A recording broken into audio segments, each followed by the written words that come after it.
అందరికీ నమస్కారం. శ్రీమాత్రే నమః. శ్రీలక్ష్మి అనుగ్రహం కలగాలంటే ఏం చేయాలి అనేది చాలామందికి సందేహం.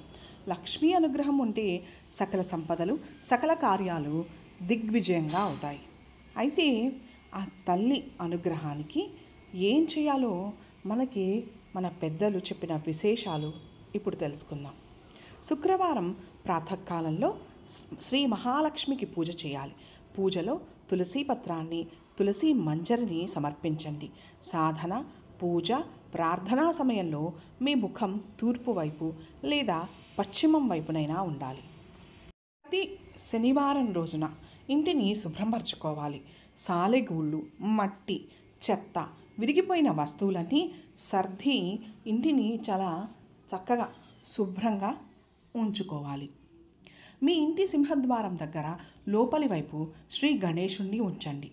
ఆయన ముఖం మీ ఇంటిని చూస్తున్నట్టు ఉండాలి. దిశను గురించి పట్టించుకోనవసరం లేదు. ఆయనకు ప్రాతకాలమే గరికను సమర్పించుకోవాలి. బెల్లాన్ని ప్రసాదంగా సమర్పించండి. అది రాకుంటే ఓం శ్రీ మహాలక్ష్మే నమః అనే భక్తి శ్రద్ధలతో ఈ మంత్రాన్ని మీకు అదేవిధంగా లక్ష్మీ సూక్తం అంటే శ్రీ సూక్తం వస్తే అది చదవడానికి ప్రయత్నించండి. అది రాని వారు కనీసం లక్ష్మీ అష్టోత్తరం ప్రతినిత్యం చదువుకోవడం చాలా మంచి ఫలితాలను ఇస్తుంది. అదేవిధంగా లక్ష్మీదేవి పూజకు కమలాలు లేదా గులాబీలను లేదా మందారం పెట్టడం, ధూపం వేయడం చేయాలి.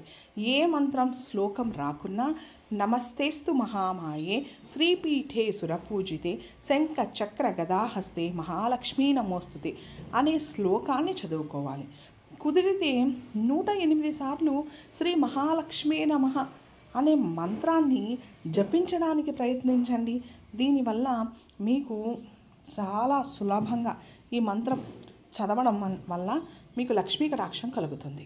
అది రాకుంటే ఇందాక చెప్పుకున్నట్టు ఓం శ్రీ మహాలక్ష్మే నమః అనే నామాన్ని భక్తి శ్రద్ధలతో కనీసం 108 సార్లు జపం చేయండి.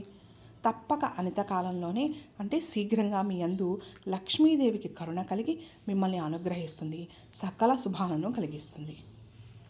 ఇలాంటి మరిన్ని వీడియోస్ కోసం మా ఛానల్ని సబ్స్క్రైబ్ చేయండి, లైక్ చేయండి, షేర్ చేయండి. ధన్యవాదాలు. నమస్కారం.